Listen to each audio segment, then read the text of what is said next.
Bom, meus amigos e irmãos, nós estamos no último domingo encerrando essa série sobre nas marcas da Igreja de Jesus, pensando um pouquinho sobre o que é a Igreja de Jesus e como ela tem que viver. E nós estamos aprendendo, e eu não poderia encerrar essa série dizendo que tudo que nós fazemos é para a glória de Deus. Não há outra finalidade daquilo que fazemos e existimos a não ser para a glória do nosso Deus. No primeiro domingo que nós tratamos sobre isso, nós entendemos que uma igreja que anda nas marcas de Jesus, ela tem que ser bíblica.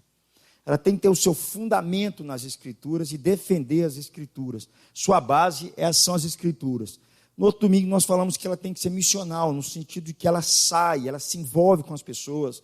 Jesus foi missional nesse sentido. Jesus ia na casa de uma prostituta, Jesus conversava com uma prostituta, ia na casa de um fariseu, Jesus conversava com um homem religioso, conversava com os leprosos, Jesus envolvia-se com as pessoas e pregava o evangelho. E aí eu estou batendo essa tecla, não faz sentido você ser cristão, fechar-se em você mesmo, criar um grupo específico para você e não se envolver com essa ideia. Você está com deficiências na marca do que é ser uma igreja, nas marcas de Jesus, uma igreja missional nesse sentido. Falamos no domingo anterior, no domingo para frente um pouco, que ela tem que ser encarnacional, no sentido de que Jesus era um judeu que comia com as pessoas, se envolvia com as pessoas. A igreja, ela anda nos passos de Jesus, ela tem que fazer a mesma coisa. Nós não devemos ter medo do pecador, nós devemos ter medo do pecado. O cara é homossexual, o cara ele faz um monte de coisa errada, o cara é ladrão, o cara... Não, meu amigo, Deus chamou a gente por causa deles. A igreja existe para eles, por causa deles, para fazermos deles discípulos de Jesus. Então, a razão da igreja ser encarnacional é isso. No domingo anterior, domingo passado, eu falei que ela tem que ser... Ou seja, a mensagem do evangelho promove transformação. Ela tem que promover transformação na vida das pessoas e na cidade onde se encontra. O evangelho hoje ele está muito diluído, porque parece que as pessoas entendem que se tornar cristão é só vir à igreja. Antes eu não cantava música evangélica, agora eu canto música gospel. Antes eu não vinha à igreja, agora eu vim à igreja. Antes meu carro não tinha peixinho, agora meu carro tem peixinho. Meu irmão, não é isso. Ser cristão, na verdade, é um projeto que Deus está nos chamando para ser parceiros com Ele, nesse processo de pregar o evangelho para que gere transformação na vida e na sociedade, na cultura como um todo. Hoje à tarde, meu cunhado está aqui, minha irmã está lá em casa também, estávamos conversando, e nós, como bons brasileiros, no contexto que estamos vivendo, estamos falando sobre o nosso país, os problemas que às vezes o país está enfrentando. E às vezes eu fico perguntando, meu irmão Adelino, nós somos 40 milhões, era para estar fazendo alguma diferença nessa nação nossa. Então é isso que nós precisamos perceber. O que é isso que não transforma nada? Uma coisa eu te falo, o evangelho de São Jesus não é.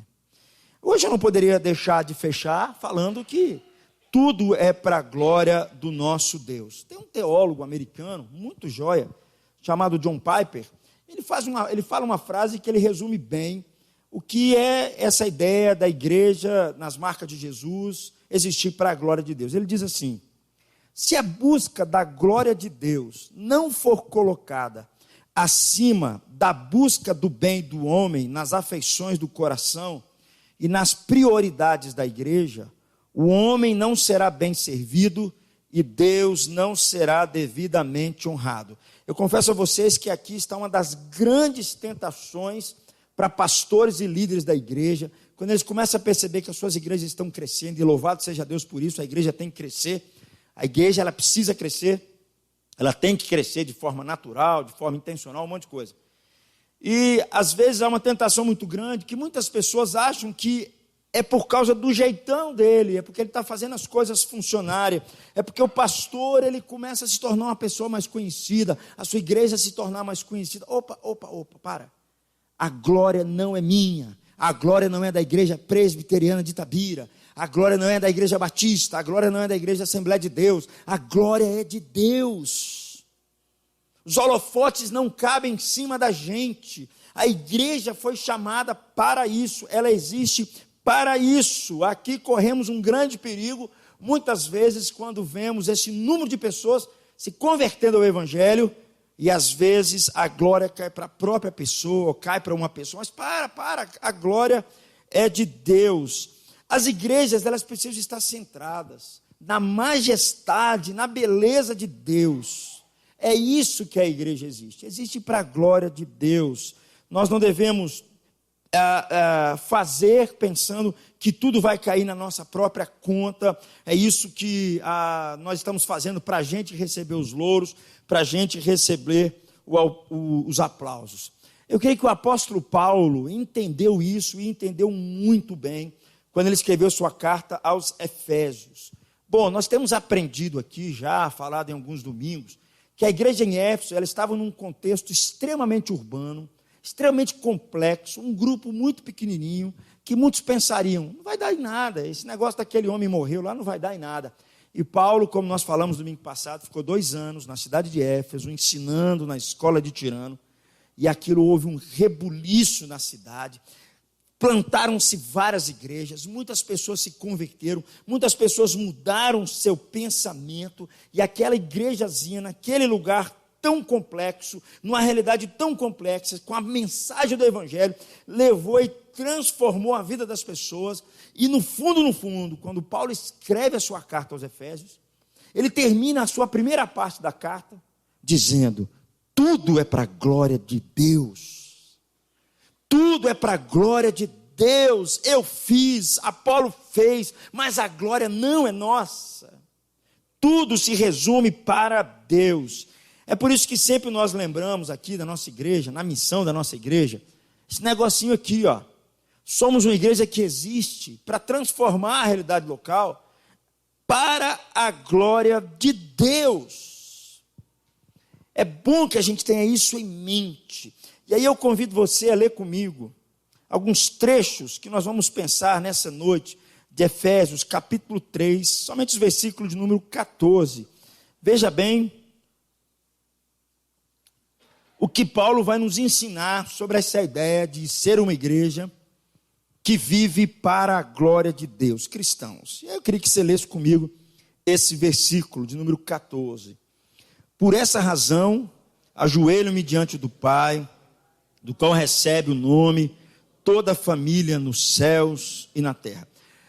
Efésios é dividido em os 3 primeiros capítulos, são 6 capítulos. Os 3 primeiros, Paulo está se referindo àquilo que Deus fez na vida da pessoa, na sociedade, transformando as pessoas através do Evangelho, através da vinda de Jesus, mudando o coração, Deus movendo os céus e a terra. A segunda parte do livro de Efésios se refere a como a igreja tem que viver, como ela tem que se comportar. E quando Paulo encerra a primeira parte, ele encerra fazendo uma oração, pedindo a Deus por aqueles irmãos, por aqueles crentes que moravam ali. É o que ele diz nesse versículo que lemos, 14 e 15. E por que Paulo ora a Deus? Veja bem o versículo 16 e 17. Oro para que, com as suas gloriosas riquezas, ele os fortaleça no íntimo do seu ser, com poder, por meio do seu Espírito, para que Cristo habite no coração de vocês. Paulo estava pedindo a Deus aqui para que pudesse fortalecer aqueles nossos irmãos, fortalecer a igreja, capacitar a igreja, habilitar a igreja com potência, para que a igreja exerça o seu papel na sociedade, para que a igreja seja uma igreja conforme o Senhor Jesus. Paulo está pedindo isso para que seja em todas as circunstâncias da vida. Paulo está orando para que Cristo, por meio do seu Espírito, se estabeleça no coração dos crentes e Jesus esteja ali centrado na vida das pessoas. E a partir disso, é Ele que vai controlar as pessoas, é Ele que vai fortalecer as pessoas. Diante dos grandes desafios daquela igreja, quando Paulo escreve a sua carta, diante das grandes dificuldades, o que Paulo pede é que Jesus esteja no coração deles, para que Jesus os esteja fortalecendo, os habilitando, os capacitando. Deus pudesse, na vida deles, os animando, no meio das angústias, no meio das más notícias, no meio das tragédias. Deus pudesse fortalecê-lo por meio do seu Espírito, para que eles pudessem encontrar ânimo, para que eles pudessem se recompor diante dos desafios que eles estavam. A oração de Paulo, meus irmãos, é para que nós com isso, também acontecesse isso na nossa própria vida. A oração de Paulo é para que Jesus nos fortaleça no íntimo. A A oração de Paulo é para que ele nos dê ânimo com o seu poder, para que a gente possa fazer o que ele quer que a gente faça. Meus irmãos, eu confesso a vocês, talvez uma das grandes tristezas da igreja do Senhor Jesus é ver uma igreja tão apática, tão desanimada, tão indiferente às realidades, tão aquém daquilo que é ser igreja. Nós estávamos numa conferência esse ano, e um dos preletores citou uma frase de um filósofo do século XIX, é o homem que mais odiou os cristãos, chamado Friedrich Nietzsche. Ele odiava a igreja, ele odiava Jesus. Foi ele que saiu pregando a morte de Deus. E Nietzsche ele dizia o seguinte, ele falava assim: vocês, para me convencerem do Jesus de vocês têm que cantar melhor. Vocês deveriam se alegrar mais. Vocês deveriam ser um povo um pouco diferente. Um ateu fazendo uma crítica para com os cristãos. No fundo, a crítica dele faz sentido.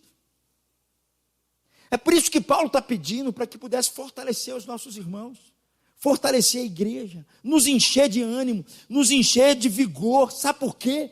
Porque se nós temos uma tarefa de fazer discípulos, e quando você, meu irmão, sair dessas 4 paredes aqui, quando você começar a se envolver com os de fora, a única coisa que você vai mais pedir é que Jesus esteja no seu coração. É que Jesus esteja no seu coração. Porque os desafios vão ser muito grandes. Quando de fato Deus nos fortalece, nós agimos, nós saímos do lugar, nós nos dispomos. Nós, na verdade, por um lado, vivemos aquilo que Paulo está querendo. Vivemos de forma dinâmica, capacitados pelo seu Espírito para poder sair e anunciar Jesus às pessoas. Por isso que Paulo pede que Jesus habite no coração de vocês por meio do Espírito dele, para que ele os fortaleça, para que vocês sejam dinâmicos nisso. Aqueles crentes como nós estariam diante de grandes desafios que poderia desanimá-los, desmotivá-los, desviá-los. Nós precisamos que Deus em Cristo Jesus nos fortaleça. Como nós precisamos que Deus nos fortaleça com o seu poder. Como nós precisamos ser encorajados por esse Jesus que já habita em nós. Nós sermos habitados por esse Espírito e conduzidos por esse Espírito. Eu costumo olhar para a igreja para mim é como um exército. Deveria ser como um exército. Ela deveria ir na linha de frente.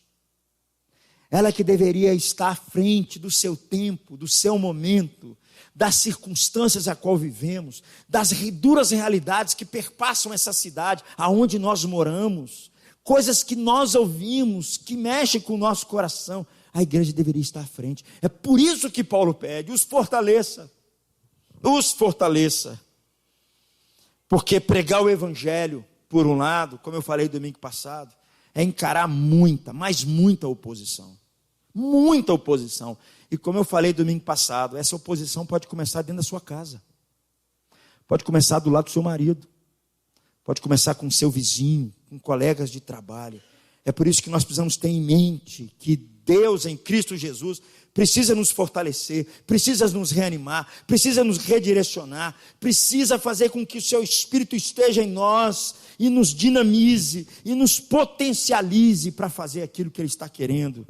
E aí Paulo continua a sua oração, versículo 18, eu convido você a ler comigo. O que ele diz aí? Eu oro para que estando arraigados e alicerçados em amor. Por que Paulo pede para fortalecê-los? Por que Paulo está pedindo para fortalecer aqueles nossos irmãos? Sabe para quê? Para fortalecê-los, para que eles pudessem amar. É essa força que deveria mover o coração deles. A igreja pode ter toda a destreza, toda a habilidade, todo o dinamismo, mas se ela não amar, não vale absolutamente nada. Para a igreja, a virtude mais importante é o amor. Nós podemos ser bíblicos, Joeliano, nós podemos ser missionais, nós podemos nos envolver com as pessoas, nós podemos comer churrasquinho com elas, nós podemos pregar o evangelho para elas, mas Paulo está dizendo, Pai, que eles estejam enraizados no amor, que eles estejam fundamentados no amor. Nós podemos dar a nossa vida, como Paulo escreve aos Coríntios, para ser queimado por causa de outras pessoas, mas se nós não tivermos amor, de nada nisso vai valer. Nós podemos ter as melhores estratégias para alcançar as pessoas, nós podemos ter as melhores metodologias para ver a igreja crescer, mas sem amor nada disso vale. Aliás, nós precisamos começar pelo amor mesmo, porque Paulo está dizendo que nós somos uma família de Deus, nós somos membros, irmãos uns dos outros, que devemos nos amar e amar a Deus, ou pelo menos deveria ser assim. E nós vamos precisar de força no poder do Espírito Santo, para que Cristo habite em nós e nos capacite para amar os outros e nos amar mutuamente. Principalmente, meus irmãos, quando nós estamos atravessando um abismo a qual nós estamos vivendo. Quando Paulo escreveu essa carta aos Efésios, aqueles irmãos estavam enfrentando problemas de questões raciais. Os judeus não conversavam com aqueles que não eram judeus. Haviam problemas de classes enormes. E nós sabemos, se você ler o texto, que por causa do Evangelho, tudo isso foi quebrado. A parede da separação foi quebrada entre eles, porque o Evangelho chegou.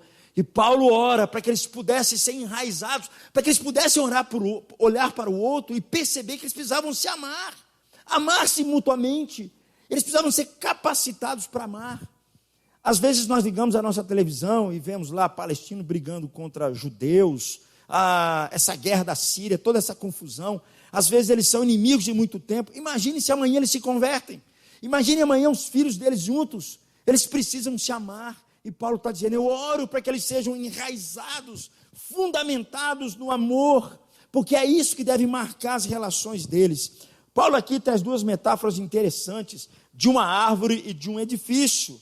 Paulo começa dizendo que ele compara a gente com uma árvore que deve ser bem enraizada, e como um edifício muito bem fundamentado, muito bem estabelecido com as suas estruturas. Mas Paulo está dizendo, a coisa que deve sustentar a gente, que deve nos alimentar de fato é o amor. O amor deve ser o solo onde a nossa vida deve extrair a nossa força, deve ser o jeito em que nós vivemos e nos relacionamos. Não tem jeito de nós sermos igreja para o mundo se nós não estivermos capacitados por Deus para amar. Nós podemos ter o melhor ensino, nós podemos ter as melhores estruturas físicas, nós podemos ter os melhores professores, nós podemos ter as melhores estratégias, mas se nós não amarmos, nada disso vai nos valer. Na verdade, foi essa crítica que o apóstolo João fez, né? Que Jesus faz com a igreja de Éfeso, né? Você é uma igreja muito linda, você é uma igreja certinha doutrinariamente, você anda na Bíblia, você é fera. Qual que é o seu problema? Abandonaste o teu primeiro amor. Às vezes, meus irmãos, o que nos falta não são estratégias para a gente fazer discípulos. Às vezes o que nos falta não é recurso financeiro para a gente falar de Jesus para alguém. Às vezes o que nos falta não é capacidade intelectual. Às vezes o que nos falta não é conhecimento e habilidade. Às vezes o que nos falta é amor. O que nos falta de fato é amor. Jesus falou assim que o mundo saberia que nós somos dele se nós nos amássemos mutuamente. O que a sociedade está esperando de nós é que nós amemos essas pessoas. Não adianta, meus irmãos, nessa tarefa da gente sair para anunciar o Evangelho, se a gente não amar até mesmo os nossos inimigos. Sabe aquele vizinho seu chato? Você sabe, meus irmãos, que uma das marcas do cristianismo, diferente, Carlos, de todas as religiões do mundo, que o cristianismo foi o único que disse assim, você tem que amar o seu inimigo. Quando a gente liga a nossa televisão e vê os povos muçulmanos, vê o islamismo, vê essa coisa toda, eles têm muita dificuldade com isso. Por isso que Paulo está pedindo, só tem um jeito para a gente sair, é se nós estivermos enraizados no amor. Às vezes, meus irmãos, nós temos dificuldade em nos amar mutuamente como irmãos. Imagine amar o meu inimigo.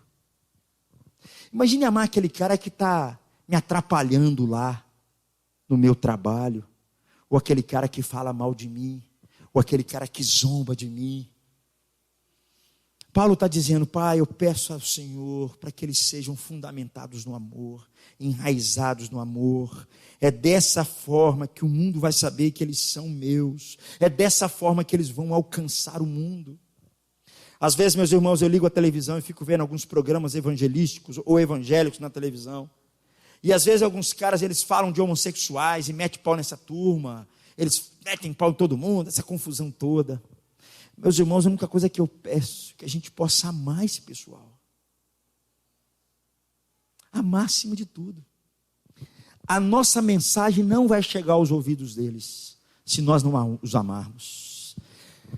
Aqui nós moramos numa cidade em que tem várias pessoas que talvez você não goste, talvez viva de um jeito que você não goste, cante uma música que você não gosta, veste uma roupa do jeito que você não gosta, usa uma tatuagem que você não gosta, usa um brinco que você não gosta.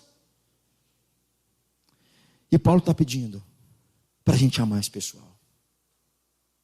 E nós precisamos estar enraizados e fundamentados no amor. É essa a oração de Paulo para aquela igreja. Meus irmãos, eu vou dizer um negócio para vocês. Nós podemos ser acusados de tudo, menos de que nós não amamos as pessoas. Menos disso. Paulo está orando aqui, meus irmãos, não é só para que a gente possa amar uns aos outros, amar os de fora e amar a Deus. Paulo está pedindo mais. Ele está pedindo que nós nos aprofundemos numa outra dimensão, para que nós possamos compreender de fato o amor de Cristo. Olha o que ele diz no versículo 18 e 19. Leia comigo, por favor. Eu vou ler o 18, você lê o 19. Vocês possam, juntamente com todos os santos, compreender a largura, o comprimento, a altura e a profundidade.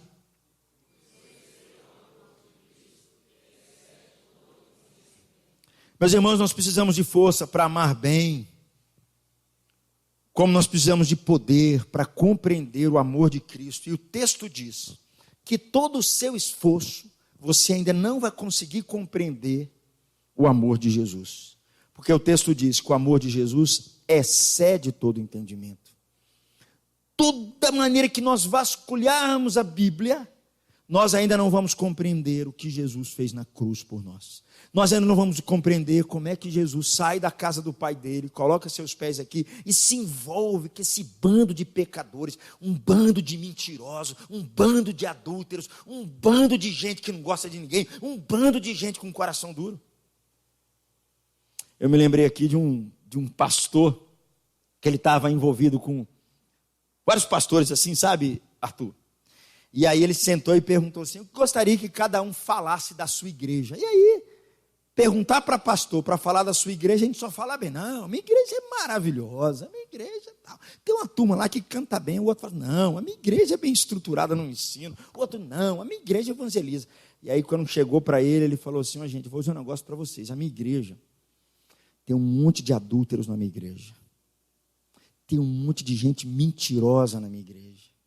Tem um monte de gente na minha igreja que tem a língua que fala demais. Eu conheço, na minha igreja tem um bando de gente assim. Nós precisamos, meus irmãos, da força do poder de Deus, para a gente compreender ainda mais o amor de Cristo por nós. Eu tenho falado que se tem uma coisa que tem impedido a gente conhecer mais Jesus, é porque muitas vezes nós nos achamos santos demais. Nós nos achamos bons demais. Nós achamos que Jesus fez até um favor em morrer por nós. É por isso que Paulo está pedindo, para que eles possam se aprofundar mais no amor de Cristo.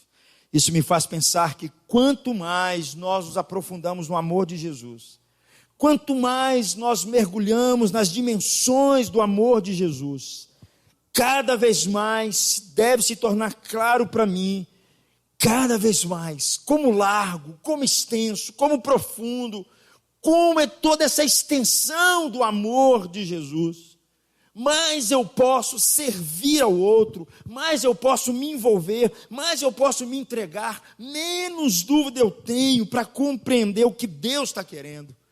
O que Paulo está dizendo aqui, que o amor de Jesus, ele é tão largo, que ele abrange todas as pessoas. Paulo está dizendo aqui, e quando ele fala tão largo, que ele abrange judeus, gentios, brasileiros, itabiranos, todas as pessoas. Quando Paulo diz assim, que o amor de Deus, ele é extremamente comprido, ele quer dizer que o amor de Deus, ele é de eternidade a eternidade, ele é extenso demais. E quando Paulo diz aqui que o amor de Jesus, ele é profundo demais, e que ele pode alcançar o pior de todos os seres humanos, inclusive eu e você. Que o amor de Deus é muito profundo, que pode alcançar o pior de todas as pessoas. Pode alcançar quem Deus quiser alcançar, porque o amor de Deus é muito profundo. O homem mais rebelde, o homem mais terrível, e esse amor de Jesus, ele é suficientemente alto para conduzir essa pessoa até o céu. Sabe, meus irmãos, isso me faz compreender que foi esse amor que um dia me alcançou, foi esse amor que um dia me tirou de uma cegueira espiritual, que me tirou de um estado de pecado, de miséria. Foi esse amor que eu creio que também alcançou um homem como o apóstolo Paulo, um homem que se achava bom demais, um homem que se achava certinho demais diante de Deus, mas o amor de Cristo foi suficiente para alcançá-lo. Foi essa dimensão do amor de Deus, quando nós compreendemos esse amor, que nós começamos a entender que o apóstolo Paulo, quando ele escreve isso aqui, ele começa a entender as dimensões do amor de Cristo. Sabe o que ele faz? Ele dispõe a sua vida para sofrer por causa de Jesus.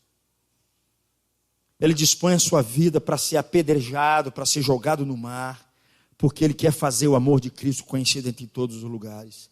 É essa compreensão desse amor que faz com que muitos cristãos disponham a sua vida por causa do Evangelho, para buscar as pessoas perdidas. É essa compreensão desse amor que é fator que deve nos motivar a nós nos envolvermos na missão que Jesus está chamando para a gente sair e fazer. É essa profundidade desse amor que se importa com o pecador, que se importa com o pior do ser humano, no pior do seu estado. É esse amor que pode mudar a realidade das pessoas, transformar a história das pessoas. É esse amor que Paulo está pedindo, Deus, que eles compreendam mais esse amor. Eu creio, meus irmãos, que uma das grandes estratégias de Satanás na vida de qualquer crente é dizendo assim para ele: Deus não te ama assim não, cara. Deus não ama você tanto assim não. Olha os problemas que você está passando. Olha a miséria que você está passando. Deus se esqueceu de você. E Paulo está pedindo: não, Deus, que eles compreendam a profundidade do amor de Deus, porque é essa profundidade que vai fazer com que nós choremos pelos perdidos, que nós olhemos e desejemos vê-los rendidos a Jesus. É esse amor que vai fazer com que a gente olhe para a cidade e perceba que essa cidade pode ser transformada, porque o amor de Deus é muito profundo, suficientemente para alcançá-los. Mas há um detalhe aqui importante, que às vezes nós esquecemos, que Paulo fala que a gente só vai compreender esse amor não fora da igreja. Paulo fala que nós vamos compreender esse amor não isoladamente. Ele fala que nós vamos compreender esse amor com todos os santos. Um crente isolado não consegue compreender a profundidade, a extensão, a largura e a altura do amor de Jesus. É o que Paulo está dizendo. Paulo diz que é junto com todos os santos que nós aprendemos as reais dimensões do amor de Cristo por nós.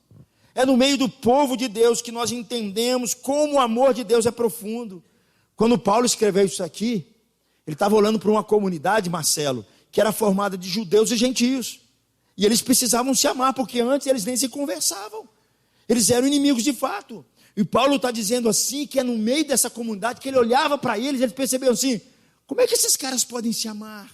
Como é que eles podem cuidar uns dos outros? Como é que eles podem se importar uns com os outros? Ontem eles estavam, eram inimigos, agora eles são amigos. Então Paulo está dizendo que é no meio da comunidade que ele conseguia compreender melhor o amor de Deus.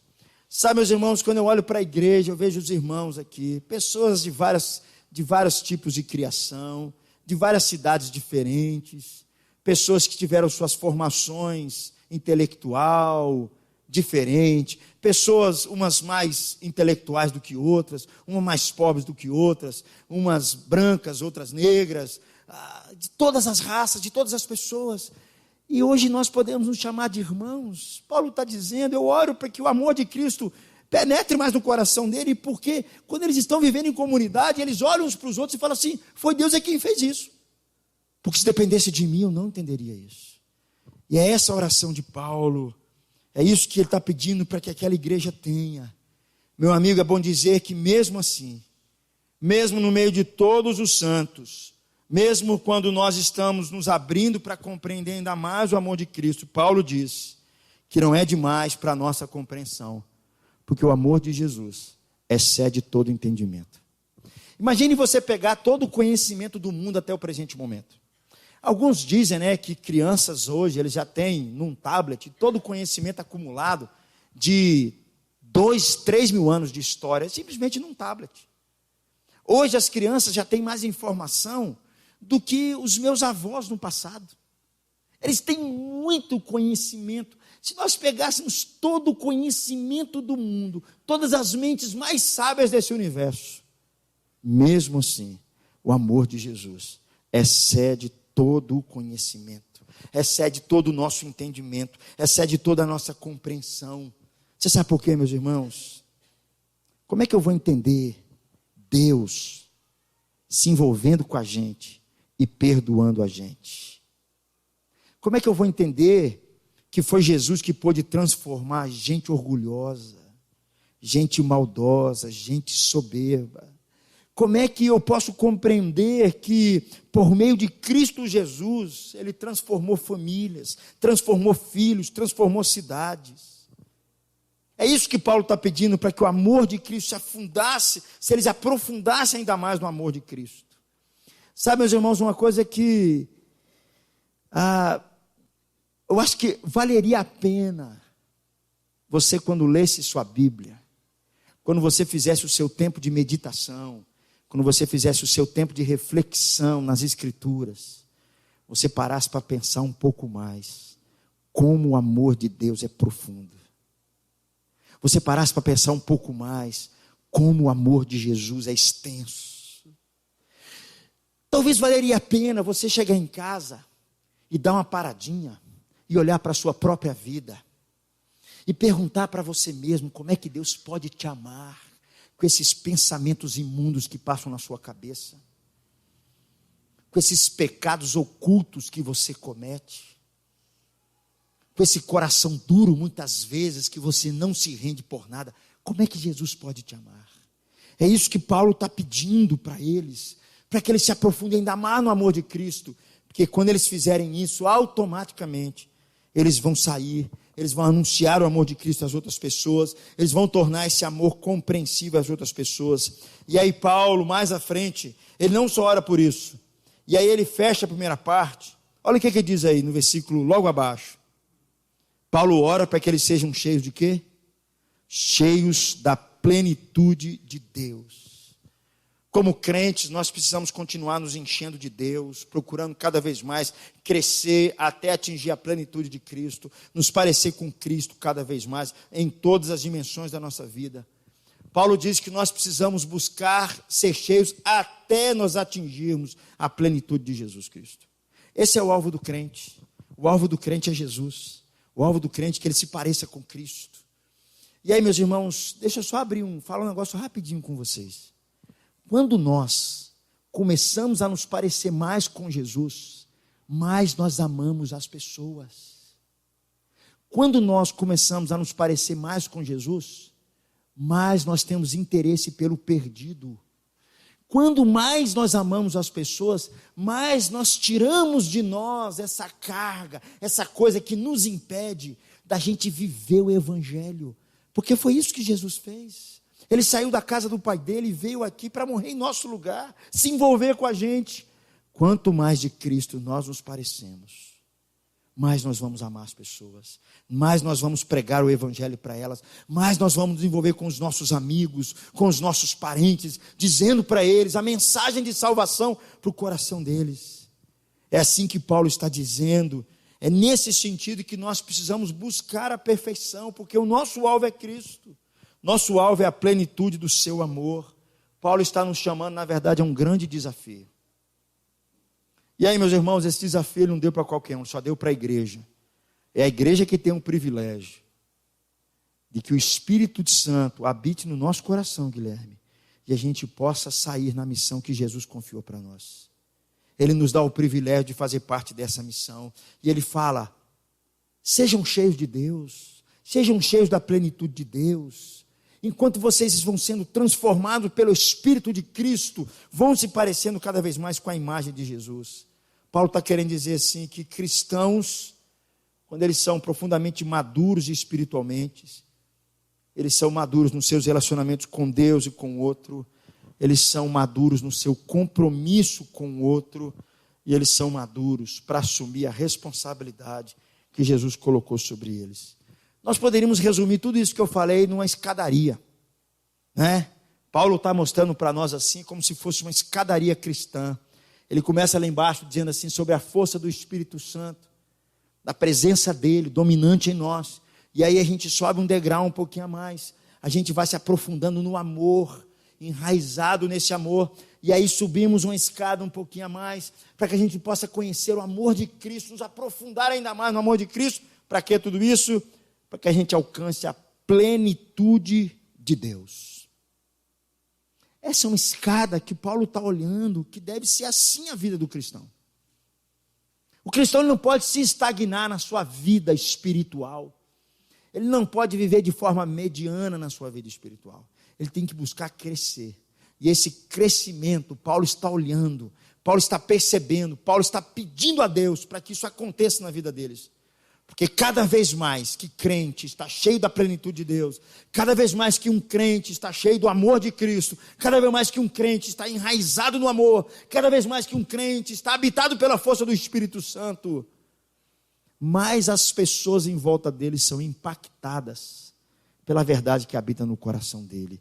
E aí Paulo, logo abaixo, como é que Paulo ele podia ter a certeza de que poderia chegar até lá?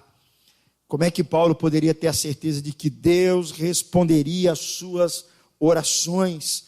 Como é que Paulo está pedindo uma oração, está pedindo a Deus para que isso aconteça na vida daqueles irmãozinhos e na nossa vida também? Apesar de Paulo saberem como eles tinham um grande desafio pela frente, apesar de Paulo saber que eles eram tão pequenos, tão limitados, apesar de Paulo saber que eles precisavam crescer um pouco mais, como é que Paulo tinha certeza de que Deus os responderia? Olha só o que Paulo fala no versículo número 20, logo abaixo. Vamos ler comigo? Aquele que é capaz de fazer infinitamente mais do que tudo o que pedimos ou pensamos, de acordo com o seu poder que atua em nós. Paulo tinha certeza de que Deus responderia às suas orações, sabe por quê? Porque Deus é capaz de fazer muito mais de tudo quanto pensamos ou pedimos. Meu amigo, você já parou para pensar sobre isso? Paulo sabia, ele já havia experimentado isso na sua própria vida. Agora estava experimentando na comunidade dos crentes de Éfeso o grande poder desse Deus. Deus, por meio do seu poder, ele ressuscitou a Jesus dos mortos, ele entronizou Jesus à direita de Deus Pai nos lugares celestiais, ele colocou Jesus à direita de Deus Pai, coisas que aos nossos olhos são impossíveis de acontecer. Deus, por meio do seu Espírito, um dia chamou Paulo do seu estado de ignorância perante Deus e transformando Paulo num apóstolo que haveria de pregar o evangelho a todas as pessoas. Deus, por meio do seu poder, ele uniu grupos de pessoas tão diferentes, judeus, gentios, brasileiros, e os fez agora uma nova comunidade, uma igreja do Senhor Jesus Cristo. É por isso que Paulo ora a Deus, porque ele sabe, Deus é capaz de fazer muito mais, infinitamente mais, de tudo quanto pensamos ou pedimos. Deus é capaz de fazer isso. Meu amigo, você já parou para pensar sobre isso? Deus é poderoso para fazer muito mais, apesar de mim e apesar de você, apesar de quem eu sou, apesar da igreja presbiteriana de Itabira, que precisa caminhar muito mais, Valtair, precisa se envolver muito mais, precisa sair da apatia e se envolver com os de fora. Apesar de nós, Deus é capaz de fazer muito mais do que pensamos ou pedimos. apesar da igreja não fazer muitas vezes o que Ele quer, apesar de você não fazer muitas vezes o que Ele quer, apesar de muitas vezes você viver não da forma como Ele quer, Deus é capaz de fazer muito mais de tudo quanto pensamos ou pedimos. Deus é poderoso. É isso que Paulo está dizendo para a nossa vida. Deus é poderoso para fazer muito mais na nossa cidade, na nossa igreja, na nossa família, na nossa casa, na nossa vida. É por isso que Paulo ora a Deus, porque ele tinha confiança nesse Deus, que era capaz de fazer muito mais. Às vezes nós ficamos desanimados, às vezes nós encontramos tantos cristãos pisando na bola com Deus, às vezes tantos cristãos insistindo em viver com as suas próprias forças, às vezes nós vemos tantos que estão subindo a escada, tentando subir a escada. Apesar disso tudo, Deus é poderoso para fazer muito mais. Deus nos colocou uma missão na nossa frente, e nós sabemos que nós precisamos fazer muito mais. Nós precisamos amar as pessoas, nós precisamos nos envolver com as pessoas, nós precisamos ser mais bíblicos, nós precisamos olhar para fora e perceber o que Deus está fazendo e nos envolver com isso. Nós precisamos sair dos nossos lugares, nós precisamos pregar o evangelho, nos envolver com as pessoas, nós precisamos clamar a Deus. Apesar disso tudo, Deus é poderoso para fazer muito mais de tudo quanto pedimos ou pensamos. Às vezes, meus irmãos, eu paro para olhar a cidade. Às vezes eu vou para um lugar mais alto, olho para a cidade, para orar a Deus, peço a Deus pela cidade de Itabira. Peço a Deus para que abra portas da pregação do evangelho aqui nesse lugar. Eu peço a Deus para que a igreja se desperte. Eu peço a Deus que a igreja olhe para fora, olhe para os perdidos, olhe para as pessoas que precisam de Jesus, que eu e você possamos ter isso no nosso coração, para que a igreja mude. E muitas vezes eu fico falando assim comigo: meu Deus, não vai dar, a turma não está orando tanto assim, o pessoal não está tão envolvido assim, tem muita gente que está desistindo, tem muita gente que está querendo fazer outra coisa, tem muita gente que está buscando outras coisas, tem muita gente que não entendeu ainda, não vai dar. 11 anos da igreja, 12 anos da igreja, pregando, anunciando as pessoas, tentando despertar as pessoas. Meu Deus, até hoje nada, não vai dar. Deus é poderoso para fazer muito mais de tudo quanto pensamos ou pedimos. Deus é capaz de fazer muito mais. É por isso que o apóstolo Paulo ora a Deus. Ele está pedindo só uma coisa, para que nós possamos viver na dependência do poder de Deus, na direção de Deus. Às vezes, meus irmãos, nós temos um grande problema em confiar, muitas vezes em nós mesmos, em confiar na nossa habilidade, em confiar nos nossos métodos, em confiar na nossa capacidade, mas não confiar nesse Deus que é poderoso para fazer muito mais. Deus te ama, meu amigo. E eu creio que Ele vai trabalhar em você. Eu creio que Ele quer trabalhar através de você. Eu creio que Ele não tirou você da onde você estava, para que você ouça mais essa mensagem, vá para a sua casa e ache que nada está acontecendo. Deus, Ele quer trabalhar através de você. Deus vai capacitar você para que você de fato se envolva. Mas Ele está pedindo, coloque a sua confiança nele. Se Ele não fizer, todo o nosso esforço é em vão. Como Jesus disse: sem mim nada podeis fazer. Com Jesus nós podemos fazer muito mais. Eu lembro de uma história, meus irmãos, que nos ilustra muito bem isso. Havia uma mulher com 20 e poucos anos. Ela era do Canadá. E ela queria pegar um barquinho e atravessar a remo num pequeno barco para cruzar o Atlântico. Num pequeno barquinho. Você faria isso? Você se disporia a fazer isso? Isso para mim é loucura. Pura loucura. Ela já estava viajando há 83 dias, quando ela se deparou com uma grande tempestade. E ela perdeu o telefone do satélite, ela perdeu as suas âncoras, ela perdeu a comida, ela perdeu tudo o que ela podia fazer. A única coisa que ela não perdeu foi o seu radinho de comunicação. E ela não sabia disso. Mas bem próximo ali estava o barco da rainha da Inglaterra, o Queen Mary II.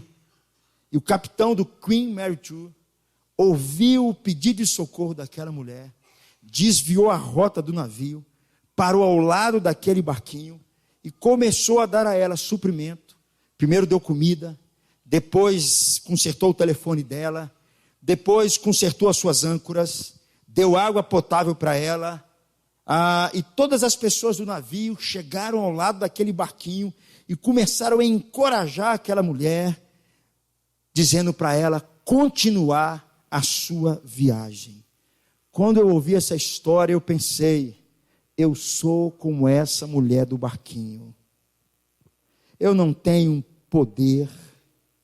Muitas vezes eu estou tentando remar o meu barquinho em circunstâncias difíceis, o tempo todo.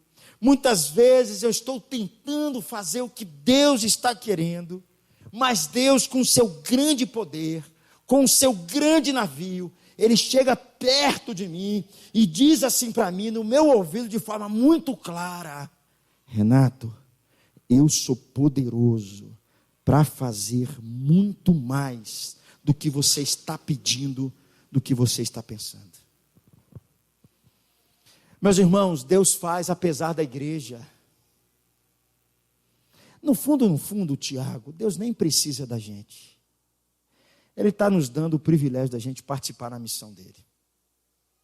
Ele nem precisa da gente. Ele não precisa do meu dinheiro, ele não precisa do meu dízimo, ele não precisa do meu carro, ele não precisa da minha capacidade intelectual, ele não precisa nada disso. Mas ele me dá o privilégio de participar na missão junto com ele. Porque de fato eu não tenho poder. E eu preciso que ele muitas vezes se encoste perto de mim e me lembre constantemente de que ele é poderoso para fazer muito mais tudo aquilo que eu estou pedindo ou pensando. Para me concluir, meus irmãos, é claro que tudo isso, todo o nosso desejo de servir a Deus, todo o nosso desejo de subir essa escada, todo o nosso desejo de ser mais parecido com Cristo Jesus, de ter o amor de Jesus mais aprofundado em nós, tudo isso, se nós fizermos tudo isso, tudo certinho, tudo conforme o figurino, tudo andando direitinho, se nós pudermos pensar que nós fomos fortalecidos para amar, se nós pudermos pensar que nós estamos de fato amando as pessoas, se nós pudermos pensar que de fato nós estamos conhecendo o amor de Jesus, e nós estamos fazendo assim, se de fato nós estamos saindo, pregando o evangelho, nos envolvendo com as pessoas, fazendo o que Jesus pediu para a gente fazer, se nós estivermos vivendo efetivamente a missão que Ele confiou para nós, se nós estivermos vivendo nisso tudo, nós não podemos esquecer uma coisa. Olha o que Paulo diz no versículo 21. Leia comigo. A Ele seja a glória na igreja e em Cristo Jesus, por todas as gerações e para todos sempre. Nós podemos estar fazendo tudo certinho. A glória não é nossa. A glória é de Jesus. A glória é de Deus. Às vezes, meus irmãos, nós achamos que é com a gente o negócio. Às vezes nós achamos que a intenção de ganhar a cidade é para que a igreja presbiteriana seja conhecida na cidade, e o pastor fique famoso e apareça na capa da revista. A glória não é nossa. A glória é de Jesus. Tudo que nós fazemos deve ser feito para agradá-lo, deve ser feito para exaltá-lo, deve ser feito para que as pessoas, todas as gerações possam adorá-lo. Todo o nosso esforço, toda a nossa alegria, todos os nossos projetos, todas as nossas intenções, tudo o que queremos fazer, deve ser feito para a glória de Deus. Todo o desejo que há no meu coração de ver a cidade de Itabira transformada pelo poder do Evangelho, se Deus amanhã me usar para fazer isso, a glória não é minha, a glória é dele. A razão última de nós fazermos tudo o que nós estamos fazendo, a razão última de nós buscarmos com todo o nosso esforço, de sermos mais cheios de Deus, de nos aprofundarmos no amor de Cristo Jesus, de termos a plenitude do Espírito Santo em nós, é é para que Ele seja glorificado e não nós. Para que o nome de Deus seja louvado em todos os lugares. Eu quero encerrar contando para você uma historinha.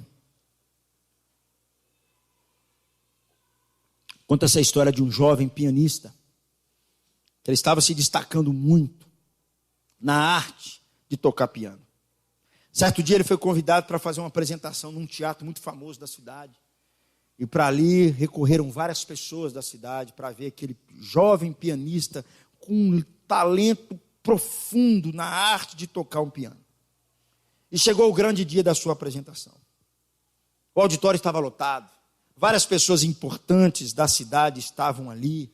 Várias autoridades estavam ali também. E o jovem começou a dar início à sua apresentação de forma brilhante, tocando músicas clássicas, dedilhando os seus dedos e fazendo o público se encantar diante da sua apresentação. Quando ele finalizou a sua última música, toda a plateia se colocou de pé e o aplaudiu, reconhecendo o seu excelente trabalho. No meio de toda aquela sequência de aplausos, ele reparou que apenas um homem não se colocou de pé, apenas um homem não aplaudiu aquele jovem. Após a sua apresentação, a imprensa da cidade cercou aquele jovem e começou a parabenizá-lo pelo seu excelente trabalho e começou a fazer para ele algumas perguntas. Mas reparou que o jovem não estava muito feliz depois da sua apresentação. E um repórter, mais do que depressa, perguntou: meu jovem, você fez uma apresentação excelente. Poucos jovens têm um talento que você tem para tocar um piano com tanta habilidade, com tanta agilidade. Por que você não está feliz? Afinal de contas, todas as pessoas aplaudiram. Aí ele respondeu assim: é porque tem uma pessoa que não aplaudiu e ele não se colocou de pé. Mas o que tem isso diante de tantas pessoas que aplaudiram você? É porque aquela pessoa é o meu professor. Nós podemos fazer tudo, meus irmãos. Nós podemos fazer tudo.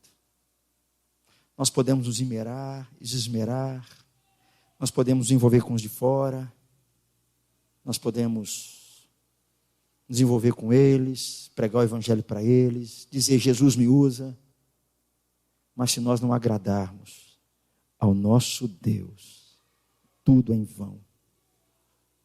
Se a glória não for dele, se nós, como diz aquele filme, Carruagens de Fogo, corremos na história e não fizermos Deus sorrir na eternidade, nada do que fazemos vale a pena.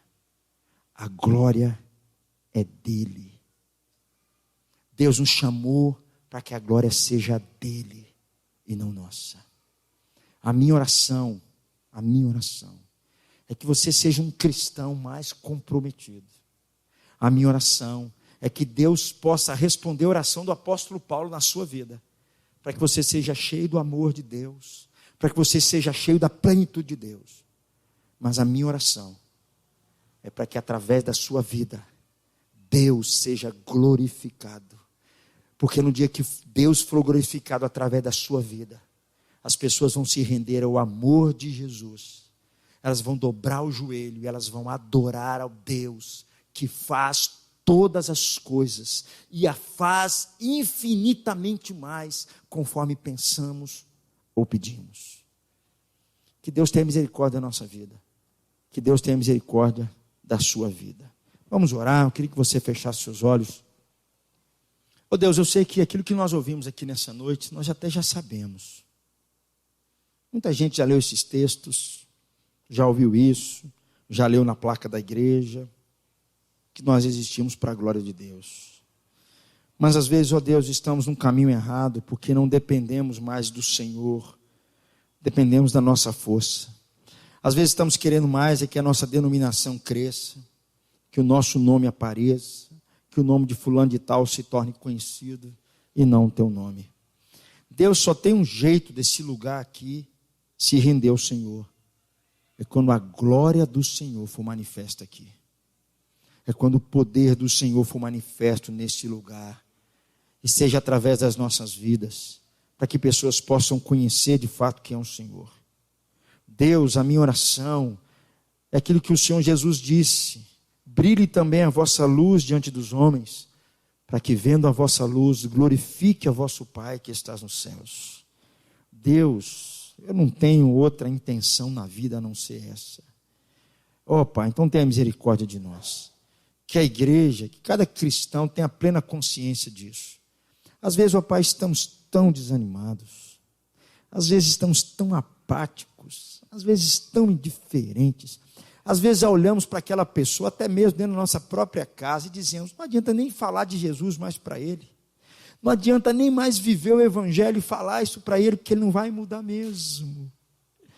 Às vezes, Pai, estamos confiando tanto em nós mesmos.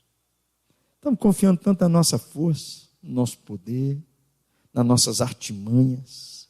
Esquecemos que Deus é poderoso para fazer muito mais. Esquecemos que a glória é dele e não nossa. Esquecemos disso. Deus, obrigado porque a tua palavra sempre nos relembra dessas verdades. Sempre nos relembra, ó Deus, de como precisamos, ó Deus, sair da nossa zona de conforto. Como precisamos, ó Deus, fazer isso, para que o teu nome seja conhecido. Em Itabira, ó Deus, tem adoradores aqui, que o Senhor está de olho neles. E o Senhor está nos chamando para abrir os nossos olhos e perceber que os campos já estão prontos para a ceifa. Ó Deus, tem misericórdia de nós.